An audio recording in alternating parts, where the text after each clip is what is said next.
shall not find any. Huh? That's it. Okay. In the book of Daniel, we find Daniel from 1 to the 4th chapter. He was dealing with Nebuchadnezzar, the king. After he died in 562 BC, a successor of king sat on the throne. That came up in chapter 5.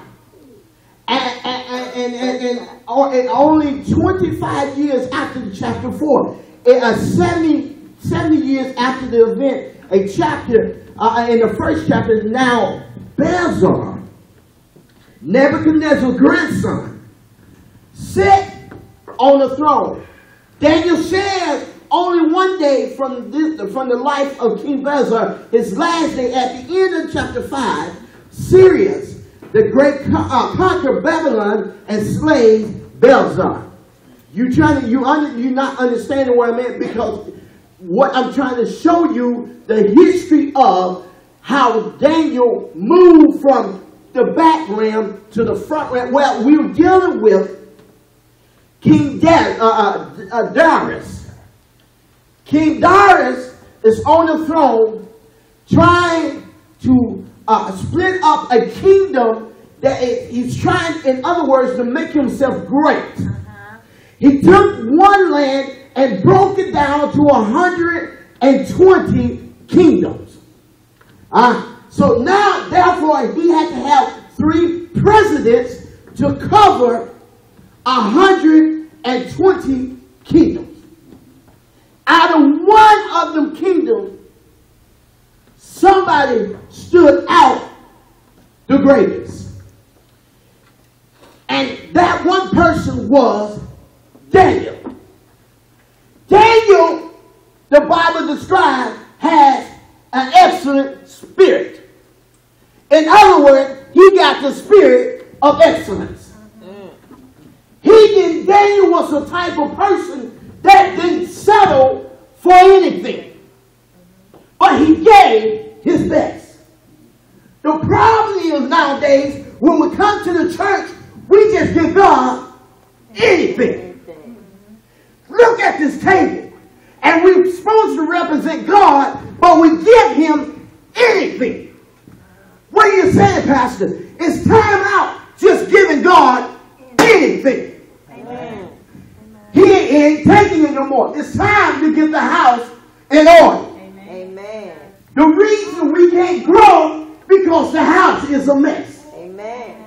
Mama used to tell me some time ago when I was a little boy, Mama, can this person come over? Can that person come over? Can this person? No. Why? Because the house is a mess. Yes. What are you saying, Pastor? It's time to clean up some stuff. Amen. It's time to kick out some stuff. It's time to throw away some stuff. It's time to get rid of stuff that's hindering you. It's time now to get the house back in order. Amen. Oh, see, y'all, I knew God, I knew they weren't going to like this. But God is trying to tell you, if Daniel had the spirit of excellence, how come you can't have it?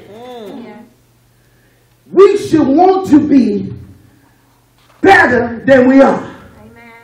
We should want to be far better than we were. Amen. We should want to be have something better for someone else. Yeah. The thing is, when we tell you, if you're saved, being saved is not for you. But it's actually for someone else. My Lord. How can I draw somebody when I look a mess myself? How can I encourage you to hold on when I'm looking a mess myself? How can I tell you it's going to be all right when I'm poor and looking ragged? How can I tell you we're going to grow up and when I look a mess? Yes, Lord. Yeah. Right. The first sight of anything gives you the first impression. Amen. Your first impression is of this. You say, I can't deal with that restaurant. Yes. He's nasty. His hair ain't combed. He ain't right. The tables ain't clean. I'm not going to sit down in that mess and try to eat some of his food. You're right about it. But I heard that the food was good. I heard the food was excellent. I heard that you really get a good price. You get a good amount of food for the price. I heard. But when I get to the place what I heard of, it don't look like what you told me it was.